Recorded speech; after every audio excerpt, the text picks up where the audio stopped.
રાજકોટના ઉપલેટાના મામલતદારે કોંગ્રેસના આગેવાનો સાથે ગેરવર્તન કર્યાના આરોપ લગાવ્યા છે, જેને લઈને કોંગ્રેસના કાર્યકર્તાઓએ મામલતદાર કચેરીએ ધરણા પ્રદર્શન કરીને વિરોધ નોંધાવ્યો અને રામધૂન બોલાવી। ઉપલેટા શહેર કોંગ્રેસ પ્રમુખે આક્ષેપ કરતા કહ્યું કે મામલતદારે શરૂઆતમાં ખનીજ માફિયા વિરુદ્ધ કડક કાર્યવાહી કરી, પરંતુ ત્યારબાદ અચાનક કેમ જ ખનીજ માફિયા વિરુદ્ધ કાર્યવાહી બંધ કરી દીધી તેવા સવાલ થયા।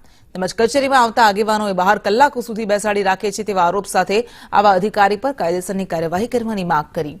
બીજી બાજુ મામલતદાર નિખિલ મહેતાએ આ અંગે જણાવ્યું કે આ બિલકુલ ખોટી વાત છે। મીટિંગ ચાલુ હતી અને એટલા માટે 10 મિનિટ રાહ જોવાનું કહ્યું હતું।